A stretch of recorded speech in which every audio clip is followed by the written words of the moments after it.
Asia കപ്പിൽ പാകിസ്ഥാനെതിരെ ഇന്ത്യക്ക് തകർപ്പൻ ജയം. പാകിസ്ഥാനെ പരാജയപ്പെടുത്തിയത് 7 വിക്കറ്റിനാണ്. 47 റൺസുമായി മുന്നിൽ നിന്ന് നയിച്ച് സൂര്യകുമാർ യാദവാണ് ഇന്ത്യൻ നിരയിലെ top scorer. Kuldeep Yadav 3 wicket സ്വന്തമാക്കി. വിശദാംശങ്ങളുമായി ഫൈസൽ ഹംസയാണ് ചേരുന്നത്. ഫൈസൽ, ഏഷ്യ കപ്പിൽ ഇന്ത്യയുടെ 2ാം ജയമാണിത്. അതും ആരാധകർ ഉറ്റുനോക്കിയ ഇരു ടീമുകൾ തമ്മിൽ ഏറ്റുമുട്ടിയപ്പോൾ മത്സരം എങ്ങനെയുണ്ടായിരുന്നു? തീർച്ചയായും സൂചിപ്പിച്ചതുപോലെ ഇന്ത്യക്ക് ഒരു അനായാസമായ ജയം എന്ന് തന്നെ പറയേണ്ടി വരും. ഒരുപക്ഷെ ഇന്ത്യ പാക് മത്സരം നമ്മൾ പ്രതീക്ഷിച്ചിരുന്നത് പോലെയുള്ള ഒരു തീക്ഷ്ണമായ മത്സരത്തിലേക്കോ ആരാധകരെ ആവേശം കൊള്ളിക്കുന്ന രീതിയിലേക്കോ എത്തിയില്ല എന്ന് തന്നെ പറയാം. എല്ലാവരും പ്രതീക്ഷിച്ചിരുന്നതാണ് ഇന്ത്യയുടെ വിജയം, പക്ഷേ അത് ഇത്രത്തോളം അനായാസമാകുമോ എന്ന് ഉറപ്പില്ലായിരുന്നു. എന്തായാലും ആദ്യം ബാറ്റ് തെരഞ്ഞെടുത്ത പാകിസ്ഥാനെ തുടക്കം മുതൽ തന്നെ പിഴക്കുന്നതാണ് കണ്ടത്. ആദ്യ ഓവറിൽ തന്നെ ഇന്ത്യ വിക്കറ്റ് വീഴ്ത്തുന്നു.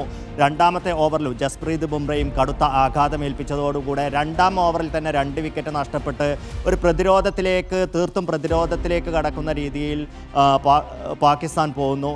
അത് തുടർന്ന് അങ്ങോട്ട് പാകിസ്ഥാന് കരകയറാൻ കഴിയാത്ത രീതിയിൽ, പ്രത്യേകിച്ച് നമ്മളെല്ലാം മത്സരം കാണുമ്പോൾ ഔട്ട്ഫീൽഡെല്ലാം വളരെയധികം സ്ലോ ആണെന്ന് സംശയിക്കുന്ന രീതിയിലാണ് കണ്ടത്. പക്ഷേ അത് ഇന്ത്യ ബാറ്റ് ചെയ്തപ്പോഴാണ്, സൂര്യകുമാർ യാദവ് ഒക്കെ ബാറ്റ് ചെയ്തപ്പോഴാണ് ഔട്ട്ഫീൽഡിൻ്റെ പ്രശ്നമല്ല, മറിച്ച് പാക് ടീമിൻ്റെ പ്രശ്നമായിരുന്നു എന്ന് അറിയുന്നത്.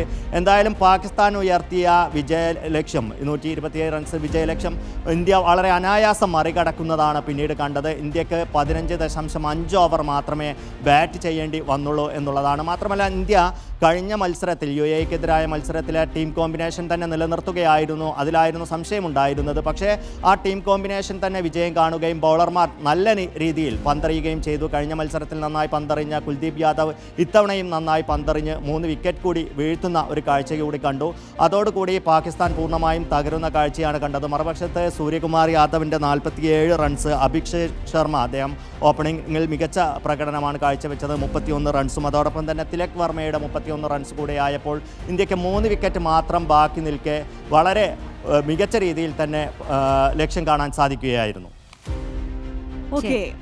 ഫൈസൽ ഹംസയാണ് വിശദാംശങ്ങൾ നൽകിയത്.